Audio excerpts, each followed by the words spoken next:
Hey guys, welcome back. This is Pushir Dolakia and you guys are watching Mature Reactions. I welcome you all. So आज का जो video है वो होने वाला है to the beautiful place North East India. But this is a little different video unlike what we saw before of the North East Indian videos like beauty, natural beauty, culture, you know, their tourist places. This is a little video about the development, about the infrastructure work which is being done by the central government of India. There is a new policy of course taken place by central government in 2014 जिसका नाम है Act North East. और उसके तहत जो है वो काफ़ी इंफ्रास्ट्रक्चर जो है डेवलपमेंट में हो रहा है। आप तो अगर नॉर्थ ईस्ट से है तो ज़रूर उससे वाकिफ़ होगे।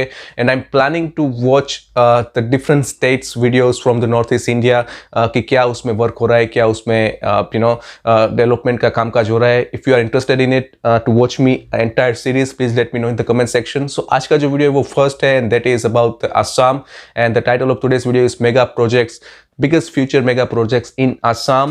So yeah, without wasting much time, let's see the video first. The original link is in the description and make sure you watch this entire video. If you like my reaction, as always, don't forget to like and subscribe to the channel. So yeah, let's see the video first.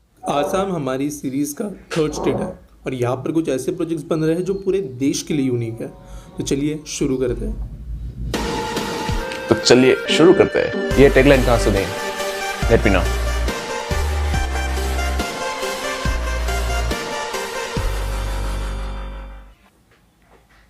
दोस्तों पहला project है एक under water highway tunnel जिसका पिछले ही महीने principle approval मिल चुका है। दोस्तों ब्रह्मपुत्र नदी के नीचे बनने वाला है टनल 2 पैरेलल ट्यूब्स के साथ 14.5 किलोमीटर की दूरी कवर करेगा। ये टनल भोजपुर जो NH54 में लगता है और नोमालीगढ़ जो NH37 के साथ लगता है, इन दो जगहों को जोड़ेगा। इस टनल को बनाने के लिए जो DPR बनाया गया था उसके लिए US कंपनी लुइस बर्जर की मदद ली गई थी।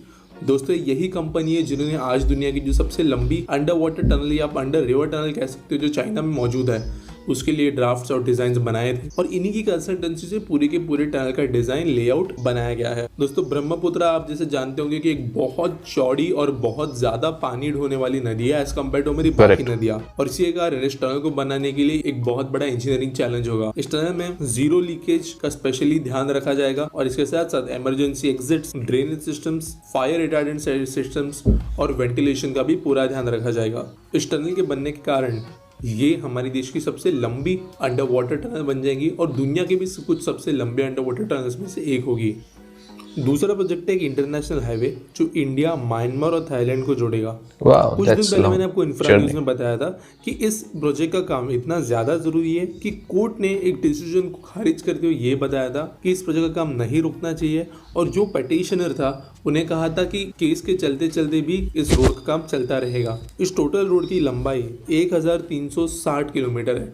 वैसे तो ये हाईवे दिल्ली से आने वाले हाईवे के साथ जोड़ा जाएगा और बाद में मणिपुर से एक्चुअल में स्टार्ट होगा, लेकिन मेजरली नए रोड जो भी इस हाईवे के लिए बनाए जा रहे हैं वो आसाम में होंगे। इसके लिए एग्जिस्टिंग हाईवेज को ब्रॉडन किया जा रहा है, उन्हें इंटरनेशनल स्टैंडर्ड्स के हिसाब से चेंज किया जा रहा है और इस हाईवे में total 6 truck stop, 20 bus stop, rest shelters, 3 major bridges और 2 माइनर ब्रिजेस आसाम में बनाए जा रहे हैं। इस रोड के बनने के बाद में न केवल इंटरनेशनल डिप्लोमेसी और बॉर्डर सिक्योरिटी में हमारे देश को एक बहुत बड़ा अपर हैंड मिल जाएगा, लेकिन इसके साथ साथ इस अकेले एक रोड के कारण एक साल में $70 बिलियन की ट्रेड होने का अंदाजा हमारी सरकार ने लगाया है और इतनी बड़ी अमाउंट की ट्रेड अगर इन छोटे स्टेट्स में होती है तो इसके कारण यहाँ की इकोनॉमी को बहुत ज्यादा बूस्ट मिलेगा।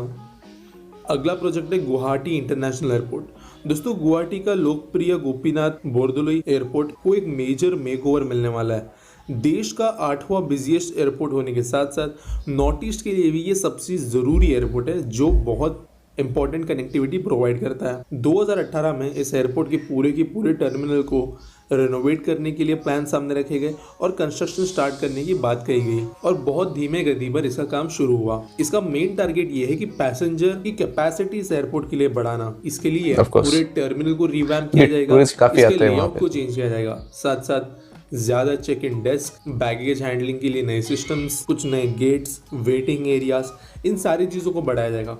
दोस्तों आज गुवाहाटी एयरपोर्ट की कैपेसिटी सिर्फ 850 पैसेंजर्स है हर घंटे के लिए, जो ऑलरेडी अपने पीक पर चल रही है अगर हम हमारी करंट लॉकडाउन वाली सिचुएशन को छोड़ दें। और इस टर्मिनल के पूरे रिवैम्प हो जाने के बाद में इसकी कैपेसिटी 3100 पैसेंजर्स बन जाएंगी हर घंटे के लिए। दोस्तों, इसका अगर लेटेस्ट कंस्ट्रक्शन अपडेट की बात करें तो जनवरी 2021 में AAI के साथ में गवर्नमेंट ऑफिशियल्स की मीटिंग हुई थी और इन्होंने कहा था कि ये प्रोजेक्ट जो पहले डेडलाइन दी गई थी 2021 तक, उस टाइम पर कंप्लीट हो जाएगा और ये फास्ट पेस पर डाल दिया गया है। इसके साथ इस एयरपोर्ट पे आने वाली 2 इंटरनेशनल लाइंस को उड़ान पॉलिसी के अंडर अप्रूवल मिल चुका है, इसलिए फ्यूचर में जब ये फ्लाइट्स कमेंस हो जाएंगी उस टाइम पे सिर्फ इन 2 फ्लाइट्स के कारण भी इस एयरपोर्ट का फुट ट्रैफिक बढ़ने की बहुत ज़्यादा चांसेस है। Twin trade towers Assam. दोस्तों, स्मार्ट सिटी प्रोजेक्ट के अंतर्गत आसाम को भी एक स्मार्ट सिटी बनाने के लिए गवर्नमेंट ने बात की थी। इसके लिए smart surveillance, drainage, recycling, traffic connectivity, इन सारी चीज़ों को मेंशन किया गया था। कुछ चीज़ें इसमें से हो पाई, कुछ चीज़ इसमें हो रही है, कुछ चीज़ें नहीं हुई है। और इसी में एक और चीज़ थी ट्विन ट्रेड टावर, जो आसाम में बनने वाला था, जिसके लिए 24 बीघा प्लॉट गवर्नमेंट ने अलॉट किया था। 65 फ्लोर्स ऊंचा ये टावर पूरे नॉर्थ ईस्ट का सबसे टॉलेस्ट स्ट्रक्चर होता और इसमें कमर्शियल स्पेसेस, ऑफिसेस, एक कन्वेंशन सेंटर, होटल, इन सारी चीज़ों की सुविधा दी जाने वाली थी। 3 से 4 साल में ये प्रोजेक्ट बन जाएगा, ऐसी पहले बात बताई गई थी, लेकिन अभी तक ग्राउंड पे इस टावर का काम शुरू नहीं हुआ है, लेकिन इसे स्क्रैप भी किया नहीं गया। फरवरी 2020 के अगर एक आर्टिकल की बात करें तो गवर्नमेंट ऑफिशियल्स ने कहा है कि इस टावर को बनाने के लिए वो पहली एक बार टेंडर्स फ्लोट कर चुके हैं कि कोई डेवलपर आके इस टावर को कंस्ट्रक्ट करे, लेकिन किसी भी मेजर रियल एस्टेट डेवलपर ने ऐसे टावर बनाने के लिए इंटरेस्ट नहीं दिखाया, क्योंकि गवर्नमेंट की एक्सपेक्टेड विड वैल्यू काफी ज्यादा कम थी, स्पेशली गिरते हुए रियल एस्टेट मार्केट के कारण। इसके बाद में ऑफिशियल्स ने कहा है कि फिर से सोचा जा रहा है कि इस टावर को बनाने के लिए प्राइवेट कंपनी की मदद ली जाए, गवर्नमेंट सिर्फ सिविल वर्क कॉन्ट्रैक्ट करे, लेकिन इस टावर को बनाया जरूर जाएगा, ऐसा भी उन्होंने कहा है, लेकिन इसकी डेडलाइन आगे ही शिफ्ट होते जा रही है। तो दोस्तों, ये एक ऐसा प्रोजेक्ट है जो अभी तक तो ऑन पेपर मौजूद है, अभी तक इसका कंस्ट्रक्शन होगा, ऐसी बातें कुछ महीनों ऐसे प्रोजेक्ट्स में वैसे भी काफी टाइम लगता है, ऐसा 1-2 साल में तो नहीं बन सकता। प्रोजेक्ट बनता है नहीं बनता है, अगर ये प्रोजेक्ट बनता है तो ये पूरे देश के लिए एक बहुत ही सुंदर और बड़ा आर्किटेक्चरल लैंडमार्क होगा। तो दोस्तों, ये रहे कुछ मेगा प्रोजेक्ट्स जो आसाम स्टेट में बन रहे हैं। इस प्रोजेक्ट्स के बनने के कारण नॉर्थ ईस्ट में जो कनेक्टिविटी, इकोनॉमिकल एक्टिविटी और लाइफस्टाइल, तीनों में बहुत ज़्यादा डिफरेंस है। Alright, so बहुत ही खूबसूरत वीडियो था ये. It had all the information which was needed, and of course there are many mega projects which are happening, and out of those many there are 4 mega projects which was included in this particular video.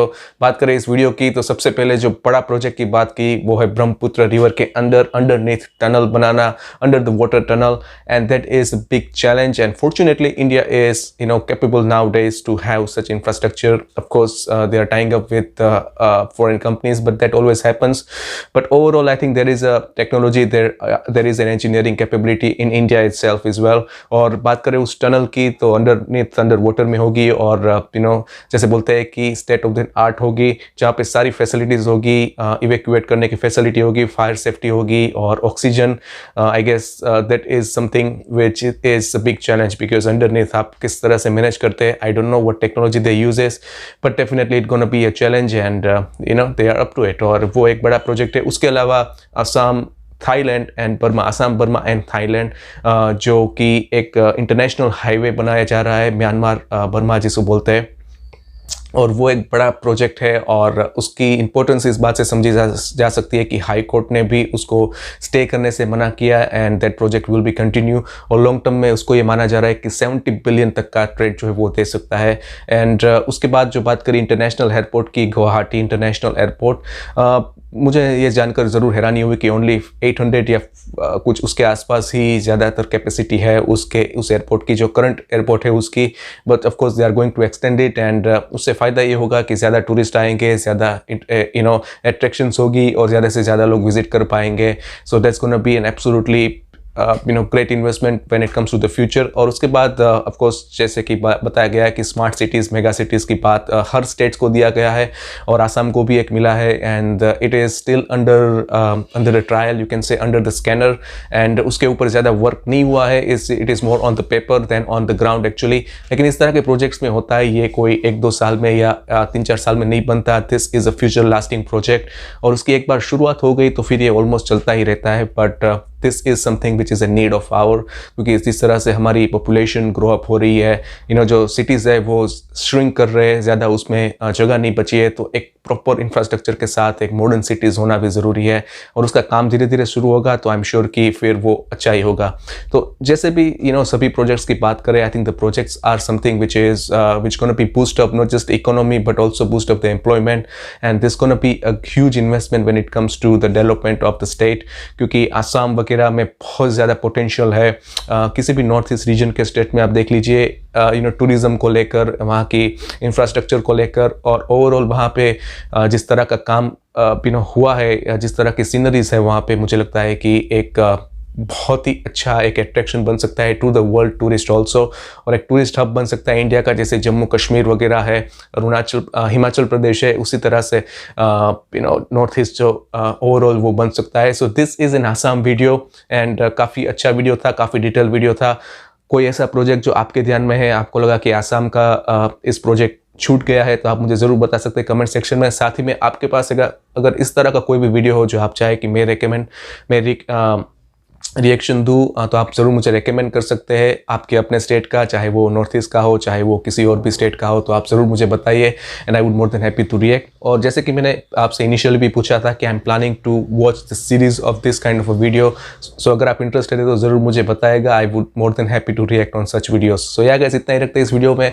अगर इस video को पसंद किया है, मेरा reaction पसंद आया, तो इस वीडियो को लाइक कीजिए, पहली बार आए तो इस चैनल को सब्सक्राइब कीजिए, नोटिफिकेशन आइकन को हिट कर दीजिए, और साथ ही में आपके पास कोई भी रिकमेंडेशन हो, कोई भी सुझाव हो, तो you guys can always let me know. So yeah guys, I will see you in the next video, next reaction. You guys please take care of yours and your family. I will see you again, till then bye bye and take care.